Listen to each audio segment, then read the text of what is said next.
Está grabando. Profesor, la gran pregunta es, ¿cómo ha sido desde su punto de... Usted es un experto en cuestiones religiosas. ¿Cómo ha visto la actuación de la iglesia de la iglesia católica, en especial de la jerarquía, en esta pandemia y cómo actuó en pandemias anteriores? ¿Qué me puede decir de este tema? ¿Lo hizo bien, lo hizo mal, ayudó, no ayudó, se hizo de ladito, como a veces hace? La trató de aprovechar digamos, para que la gente piense lo que ella quiere que piense. ¿Usted qué opina? Bueno, me parece para empezar una pregunta inédita. Inédita es inaudita, es decir, nunca antes oída. Inaudita, inédita. Entonces, nueva, creativa, innovadora. Entonces me sorprende que me preguntes eso, porque pues nunca nadie me lo había preguntado. Ni yo me lo había preguntado. Pero ahora que me lo preguntas, dijiste varias que creo que le atinan, no son excluyentes, que se ha montado en el numerito, que se ha hecho de ladito. Yo lo que así recuerdo es que no tuvo liderazgo de salud en este tema. No recuerdo más que al contrario. 2 o 3 curas me vienen a mi mente y una monja en videos diciendo que usar el cubrebocas era del diablo. Luego otro cura diciendo que era falta de fe en Dios, porque Dios nos iba a proteger sin cubrebocas y sin gel y sin, ¿no? Entonces creo que a excepción de esos contradicciones absurdas, la iglesia no tuvo liderazgo a nivel de jerarquía, a nivel de obispados. No, yo creo que, ¿sabes también? En shock. Yo, ahora que lo pienso, veo a las iglesias en shock. ¿Por qué? Pensando en la iglesia católica, tienen decenas de sacerdotes muertos. Sí, es cierto. Y entonces yo creo que también estaban como el resto de nosotros y nosotras en la sociedad, así, ¡ah!, estupefactos, sin saber qué iba a pasar mañana. Como todavía un poco estamos, pero ya hay más certezas, la vacuna, por favor, vacúnense, es bueno. Vamos a generar inmunidad de rebaño, como en otras enfermedades le hemos hecho. Y estaba recordando cuando salió la vacuna de la viruela, alguien me pasó un video de recortes periodísticos de la época, de los antivacuna de la época. Y entonces, con absurdos como los de hoy, pero que la gente se los cree, ahora con más tecnología, porque ahora te meten un chip. En aquellas, como la invención era rusa, pues la gente decía que ibas a empezar a hablar ruso, ¿no? Y que entonces nadie se vacunara. Y entonces creo que tenemos absurdos, como que es del diablo, ¿no? Que repiten y resuenan pandemias del pasado, donde se ha echado la culpa a un sinnúmero de pseudo causas, falsas causas, en otras pandemias, ¿no? Entonces ahí brinco a tu segunda pregunta, Roberto. Porque a mí me llama mucho la atención que el arzobispo de Puebla, que es, digamos, amigo de Norberto Rivera, lo puso Norberto Rivera, o sea, imagínese, pues, conservadurismo a ultranza, ha aprovechado la pandemia para decir, es que la vida, o sea, para tirarle a la despenalización del aborto, es que la familia tradicional es la mejor, en contra del matrimonio igualito, o sea, ha aprovechado para jalar agua a su molino, pero me llama mucho la atención que nunca ha dicho, a ver, aquí vamos a regalar cubreboca, aquí Claro, vamos a regalar gel antibacterial, claro. aquí vamos a dar comidas, porque Vamos a hay hacer un gente, centro de vacunación. exacto. Y otra cosa, pero también conozco iglesias pequeñas, alejadas, o a lo mejor ni tanto, pero que sí han hecho obra social, que sí han repartido víveres, que han repartido despensas, que han hecho rifas, y que van a zonas pobres de Puebla, que hay muchas, y las reparten. Entonces yo digo, a ver, falta de Esa es la liderazgo, iglesia de base. Esa es la exacto. iglesia de base. Es la sociedad civil católica que se organiza. Como decía Carlos Monsiváis, léanse ese hermoso libro de Carlos Monsiváis, Crónicas de una sociedad que se organiza. Ok. Crónicas de una sociedad que se organiza, donde narra cómo en México, a partir de tragedias, el gobierno y las autoridades, en este caso los obispos, se quedan como impávidos, como en el terremoto que Miguel de la Madrid salió a las calles destruidas 2, 3 días después. O sea, el primero o segundo día quedó tan terremoteado como todos el resto de los chilangos estábamos. Entonces, y espantados supongo que también. Entonces, creo que la iglesia no la podemos sacar de la comunidad. Las iglesias de base reaccionan como la mexicana y el mexicano de base. Sacan una olla de frijoles para el poli, una torta para los albañiles, ¿no? Y eso a mí me ha impresionado desde que yo era niño. Lo he visto en mis barrios, en la tele ahora. O sea, a mí me parece una reacción del mexicano muy bonita, muy interesante, solidaria, simplemente solidaria. Entonces, sí, yo también conozco en Ecatepec, párroco, tu tocayo, que es amigo mío muy querido y que pues ahorita está haciendo una maestría y me manda un WhatsApp diciéndome, Juan Carlos, dame información sobre personas trans, que tengo que hacer un ensayo porque está haciendo maestría en sexología. Cura, párroco, quiere entender a su comunidad. A ese hermoso ser humano yo lo conocí cuando yo di un taller vivencial, cuando se podía, hace unas prehistorias, que se llamó Familia y Homosexualidad. Todavía no estaba el concepto de diversidad sexual. Y cuando estábamos presentándonos unos a otros en el inicio del curso, y unas a otras, él dijo, hola, soy Roberto, soy sacerdote católico y vengo aquí porque la Iglesia Católica ha hecho sufrir mucho a la gente gay, a las lesbianas, dice, y a sus familias, dice. Entonces yo vengo a aprender de qué Lo se cual trata. es perfectamente cierto. Profesor, la iglesia y el arzobispado, la arquidiócesis, la SEM, Conferencia Episcopal Mexicana, se vio rebasada por la pandemia. Sí, por supuesto. El gobierno se vio rebasado, el de la Ciudad de México, el de López Obrador, todas las autoridades y todos los empresarios, a todos se nos estaba muriendo gente. O sea, a mí en un año se me han muerto 16 personas queridas, conocidas. Cada 3 semanas un duelo, cada 3 semanas un duelo. Ahorita afortunadamente se ha detenido, está bajando la pandemia.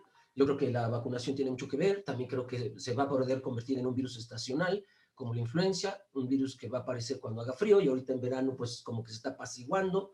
A lo mejor es coincidencia. Lo cierto es que a todos nos agarró fuera del lugar esto. A todos y a todas y a todes.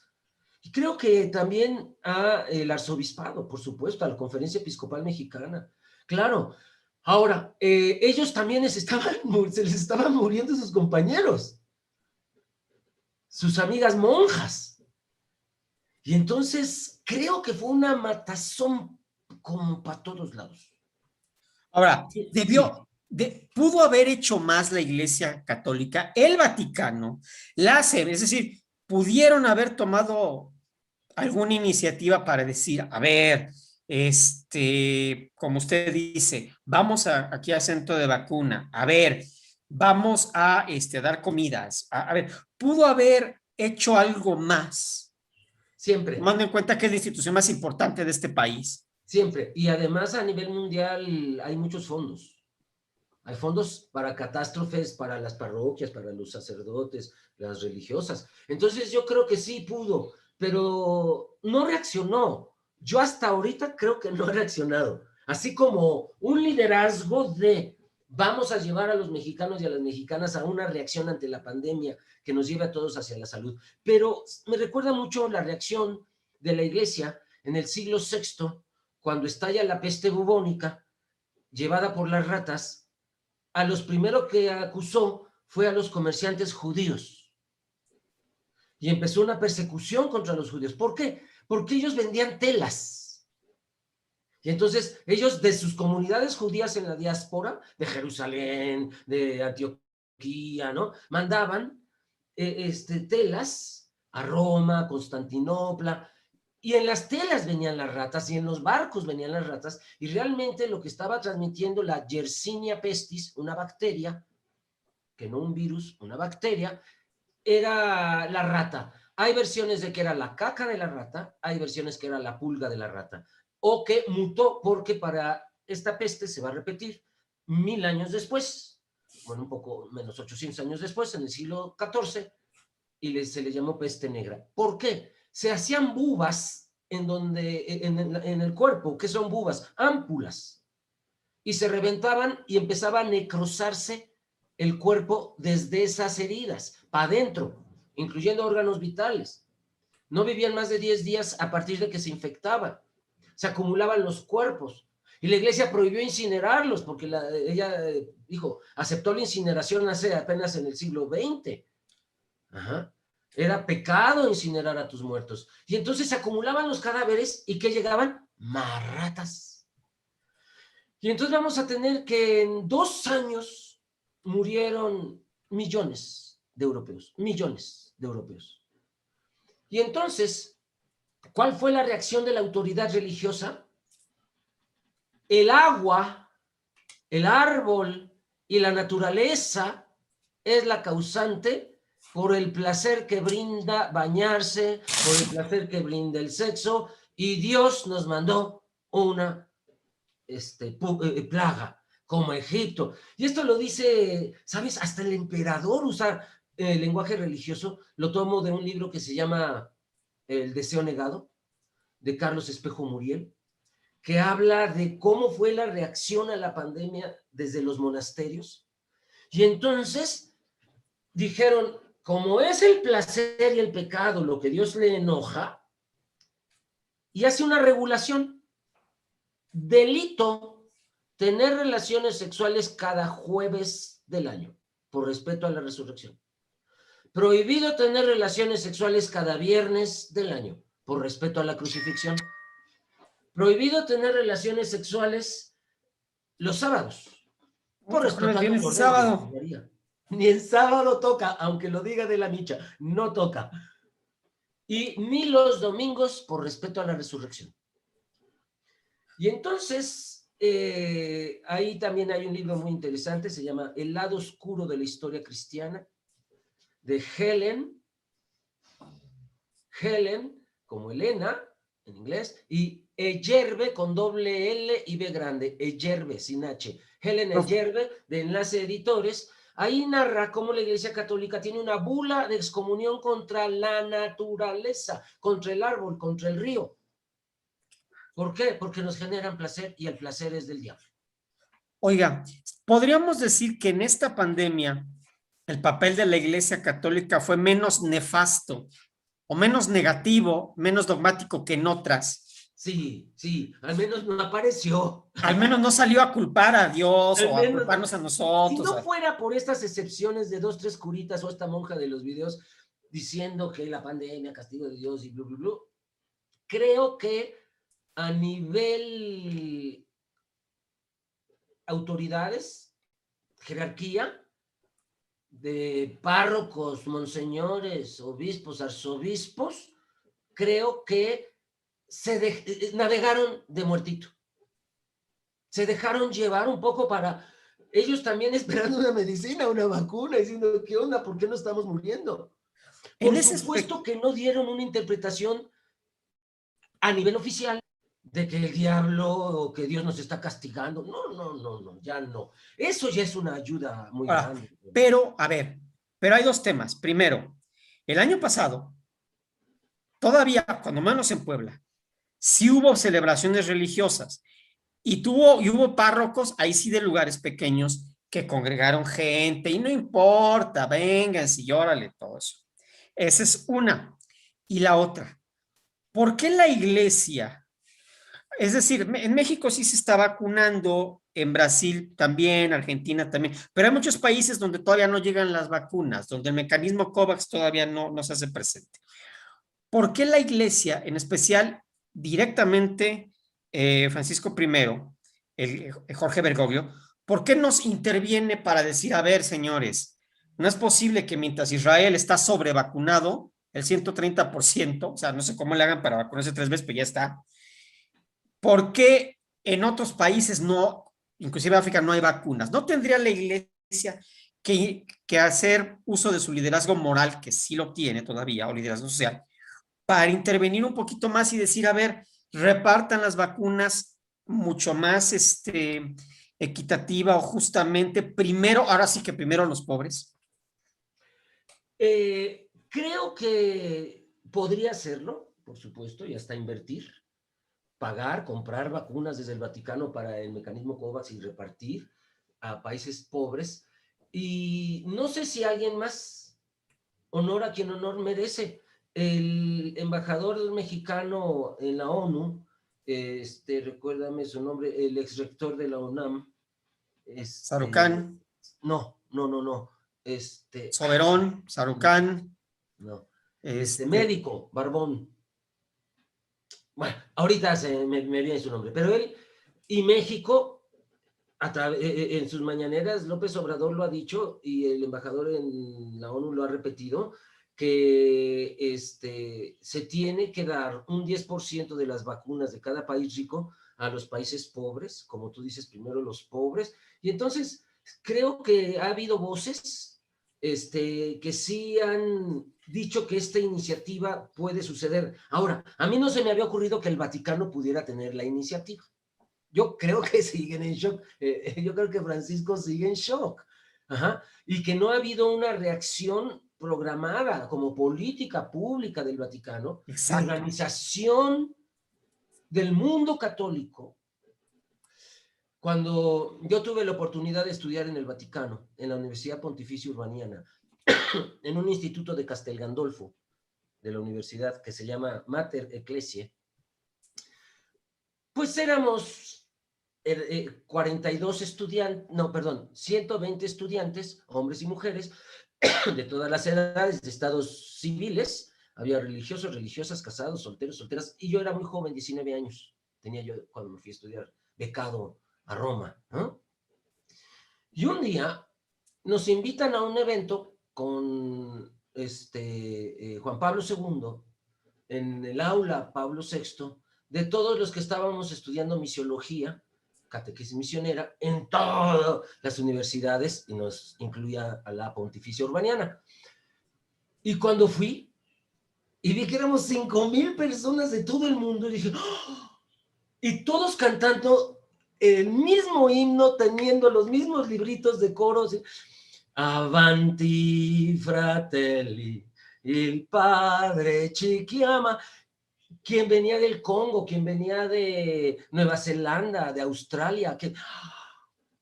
Claro, para mí, esa experiencia me transformó. Yo viví 2 años en todo el mundo, pero en chiquito. Éramos 120 estudiantes de 46 países el primer año que yo estudié, paso a segundo, y éramos de 42 países. Y entonces era maravilloso tener a un compañero aquí enfrente de Ghana, con sus modos y sus formas, así en diagonal un compañero de nuestras habitaciones, de Tailandia, muy cantador, muy bailador, ¿no? Y luego pegado un compañero que incluso vino a México y lo hospedé en casa con mi familia, Joani, de unas islas que no están ni en el mapa, que se llaman Wallis y Futuna. ¿Por dónde? Allá, pues por Australia.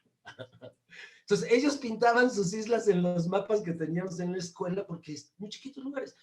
Y a mí eso me transformó. Creo que eso es maravilloso de la Iglesia Católica en especial. Pero también eso quiere decir que tienen el poder, que a lo mejor no saben que lo tienen, o Claro no que se sí han saben. y que lo podrían manejar en esta ocasión no solo para promover su ideología, sino para algo práctico. Hasta en el más último rincón de África, la gente puede, la iglesia puede llegar a ser gente, puede hacer llegar gente con vacunas, con capacitación a cualquier pueblito de América Latina. Sí, se cierto. puede, tiene la infraestructura. Ahora, me parece muy interesante que a ti se te ocurra que ellos puedan ser un colchón de eso que está pasando, que ojalá y sea así, que esté pasando ya, porque yo creo que ni a ellos se les ha ocurrido. No, yo creo que no. Ahora, ¿Qué opina de, por ejemplo, de que, este caso está bien interesante.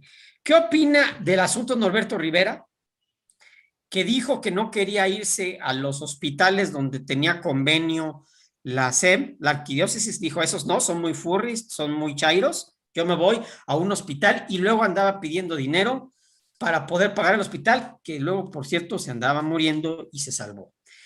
Pero, ¿qué opina de esto? ¿Qué fue? Fue que efectivamente la arquidiócesis dijo, yo no tengo para pagar eso, o que le cobraron a Norberto Rivera, pues muchas de las que él hizo, ¿no? Porque efectivamente fue un ojete, como en la Ciudad de México fue un ojete.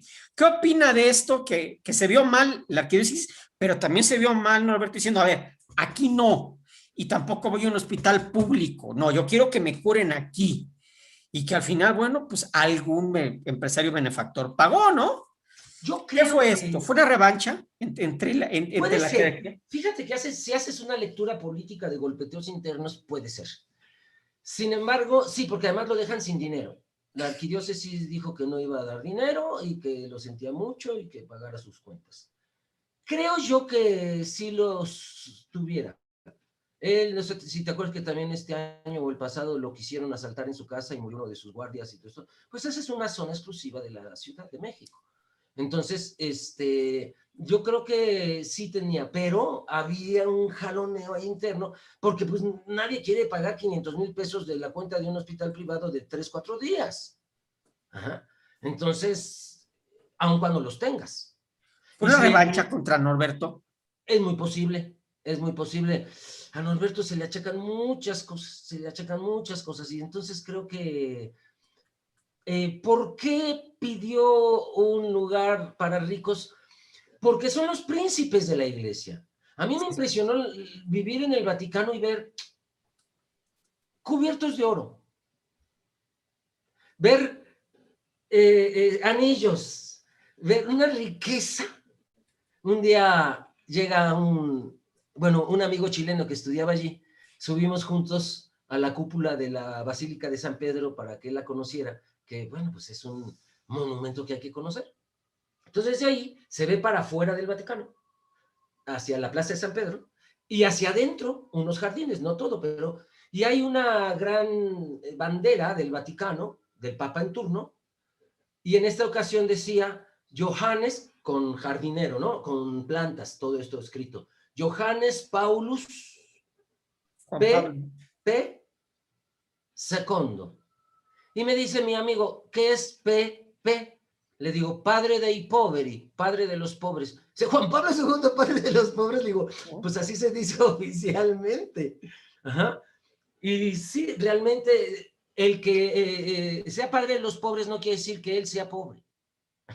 No, Son padres de los y nadie pobres. de la jerarquía. Exacto. Y entonces hay opulencia. Adentro hay opulencia. Eh, hay, no todas las congregaciones, por supuesto, no todos los sacerdotes, no todos los obispos. Conocí excepciones maravillosas como el padre Chiarinelli, que era obispo de Aquino, de donde nació Tomás de Aquino, ajá, y era un hombre muy sencillo. El padre Giuseppe Cavallotto, que hay una escena donde un día nos invita un monseñor mexicano a comer a todos los misioneros mexicanos que estábamos allí. Y entonces, pues, no, de un colegio. Entonces llegamos pocos, 7. Y invita a uno de nuestros profesores, sacerdotes más sencillos que teníamos. Y cuando llegamos, era un mesononón con fruta, verdura, platillos. Y yo dije, Es un ¡oh! banquete. Va a comer un regimiento de reyes. Y además, un montón de cubiertos, 3 tenedores, 3 cuchillos, 3 cucharas, así tazas, vasos, vino. Y entonces le dice al profesor italiano, pase, padre, siéntese. Y cuando nosotros nos vamos a acomodar, los jóvenes, los estudiantes, los misioneros, nos dicen, no, ustedes a la cocina, ahí hay caldo de pollo. Qué ojete. Y entonces el padre que venía de visita se queda así de a 7 y le dice, pues su excelencia, comerá usted solo. aquí en la mesa, me voy con los jóvenes a comer caldo de pollo. Bueno, se fue. Comimos en una mesita de esas de fierro que se abren y que están en las tienditas o en las cantinas. Ahí comimos. ¿Tú crees que él dejó de comer o algo? No, él comió allá solo y nos gritaba y platicaba con el profesor desde A allá gritos. comiendo solo. Sí, esa escena me impactó mucho. Oiga, ¿Cómo puede ¿usted haber gente? conoce a Joseph Ratzinger, al anterior papa? Lo conoció a nivel personal, a Jorge Bergoglio, Francisco I, y conociéndolos, digo, porque yo coincido con usted, creo que esta omisión de la iglesia no es mala leche o que no quieran gastar dinero. Yo creo que es simple, están pasmados y es simple falta de... Su secretario de Estado no tiene ni idea qué hacer y no saben qué hacer. ¿Usted los conoció a Joseph Ratzinger o a Bergoglio? A Bergoglio nada más de paso aquí en Eje Central sobre Ciudad de México, pero a Ratzinger sí, y a Juan Pablo II, tengo fotos con él. ¿Y Yo cómo tengo eran? duro, tenía un gran carisma público, era ¿Quién? así Juan como, Pablo II. Juan Pablo II, sí, era alto, fuerte, incluso, ¿por qué? Cuando le dan el balazo y no muere, él se va a recuperar a su casa de Castel Gandolfo, donde estaba mi colegio colindante. Y entonces yo lo veía caminar y hacer sus salidas, rezar el rosario, etcétera. Y salían guardias por todos lados en los techos y desde el techo nos decía que nos metiéramos a la ventana, que no podíamos estar ahí. Entonces, bueno.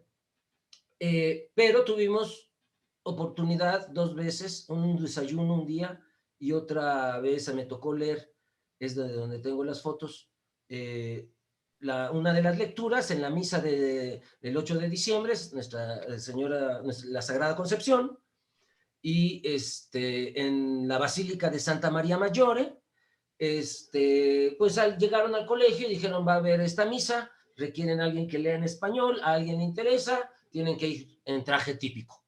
Entonces yo llevé mi jorongo, que por sí me encantan los jorongos, sobre todo ahí Tlaxcala y toda la región de Puebla son preciosos los jorongos, y he usado toda mi vida jorongos, entonces no me costaba trabajo usar el jorongo ya, pero eso sí, un sombrero de charro que me jalaba y que estoy leyendo ahí la lectura y que estoy así con el sombrero en el cuello, pero él estaba sentado.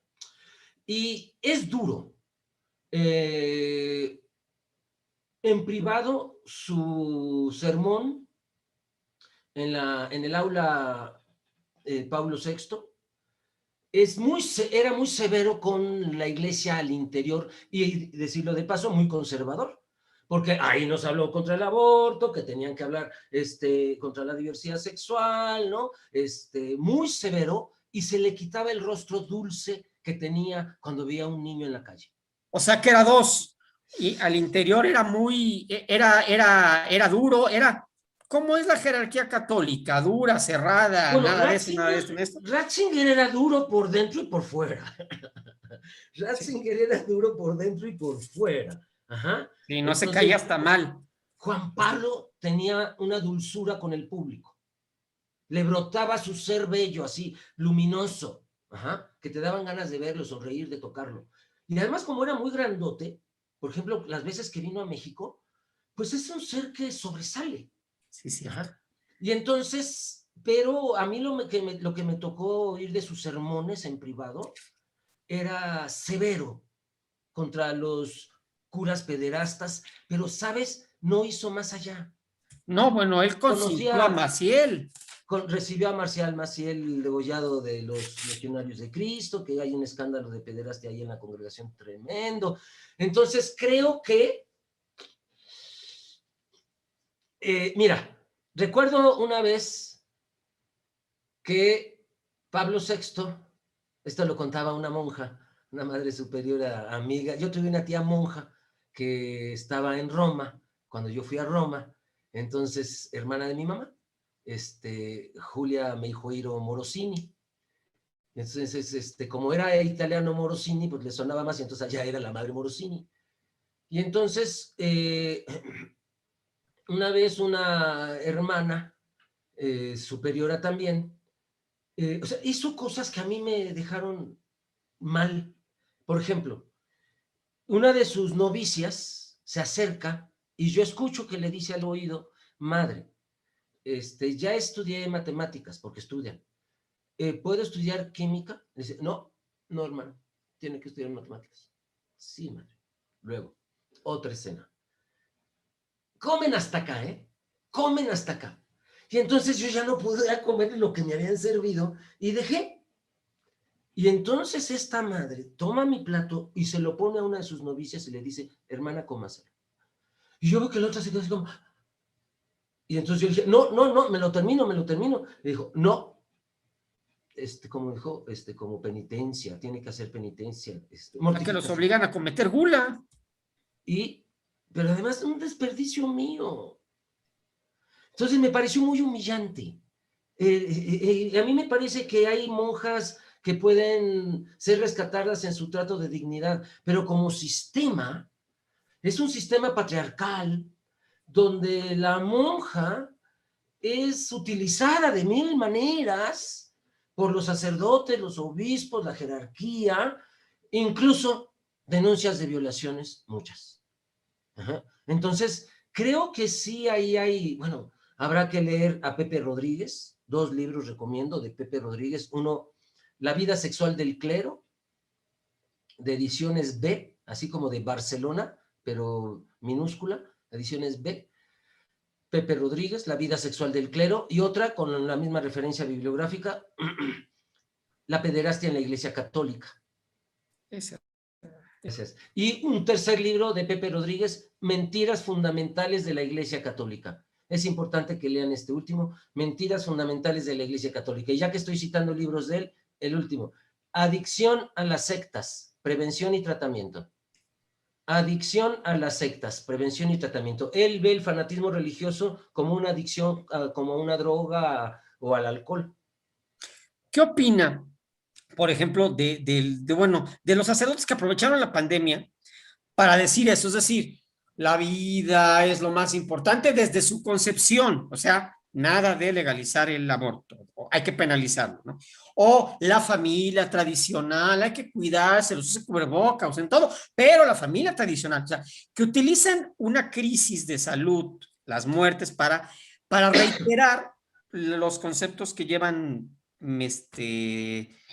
millones, 20 siglos, 21 siglos, que todos lo sabemos, pero que de alguna forma se están aprovechando de la coyuntura, no solo no ayudan, sino que aparte, órale, te meto mis ideas porque aprovecho que se están, sin decir que el aborto o que el matrimonio igualitario son culpables o que la pandemia es un castigo de Dios, sin decirlo abiertamente, pero sí dicen, a ver, pero sí refrendan y meten su ideología. ¿Qué opina de esto?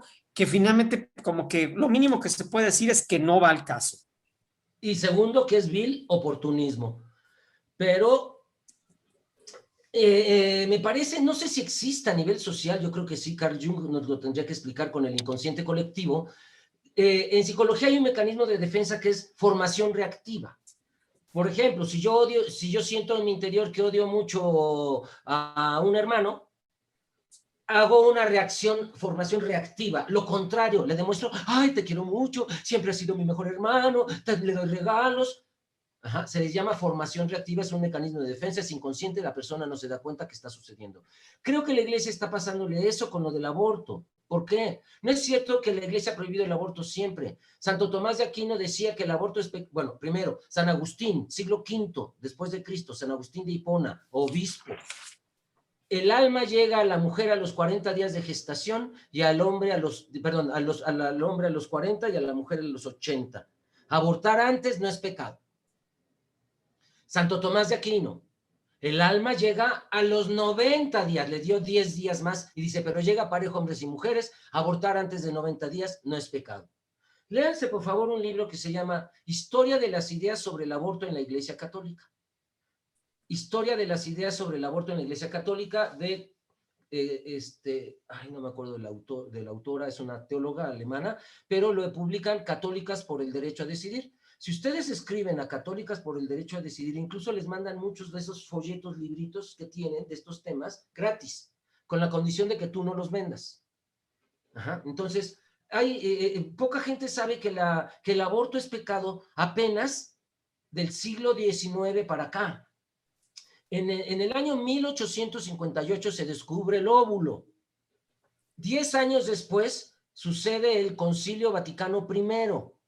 1868 a 1871 sucede el Concilio Vaticano I. Ahí, entre otras cosas, se aprobó que el Papa es infalible cuando habla ex cátedra de fe y de costumbres, o sea, de todo. Ahí fue cuando se aprobó que cobrar intereses no era pecado y se fundó la Banca Vaticana, el Banco del Espíritu Santo y el Banco San Ambrosio. Ajá. La de Roberto Calvi. Exacto. Y ahí se dijo, tomando el descubrimiento de 10 años antes, que el alma llega al cuerpo del bebé en la concepción. ¿Por qué? Porque 10 años antes, al descubrirse el óvulo, se descubrió que el espermatozoide fecunda al óvulo y se fecunda el espermatozoide con el óvulo. Entonces, la fecundación es un nuevo fenómeno que no existía en el imaginario social, ni científico, ni religioso, y cuando aparece en lo científico, la iglesia lo toma y dice, ahí entra el alma. Parejo, o sea, lo aprovecha para prohibir el aborto. Y entonces, el aborto es pecado, apenas hace siglo y medio. Por eso yo les digo a las compañeras que si un día alguna de ellas abortó, cuando mueran y lleguen al cielo y San Pedro les diga, no, tú no, porque abortaste, díganle, no, pero yo aborté cuando no era pecado. Y luego hubo tráfico en las nubes y llegué tarde. Pero aborté en tiempos de San Agustín, aborté en tiempos de Santo Tomás, que no era pecado, mucho menos un asesinato. Entonces, creo que es bien importante que la gente católica lea sobre su propia historia. El aborto es pecado apenas de 1871, Concilio Vaticano I, para acá. Perfecto. Pues, profesor, ha sido un gusto. La siguiente entrevista, si usted me la permite, va a ser pasando las elecciones por el papel de la iglesia, que yo sí estoy viendo que están cargando, no tanto, no como lo hicieron en el 2006, que fueron cínicos, pero sí están cargando los dados hacia un lado, cuando menos el arzobispo de Puebla sí dice, piensen en quién van a votar, no voten por el partido, sino por la persona, ¿no? Entonces, cuando se supone que zapatero a tus zapatos, ¿no? Y al César lo que es del César, ¿no?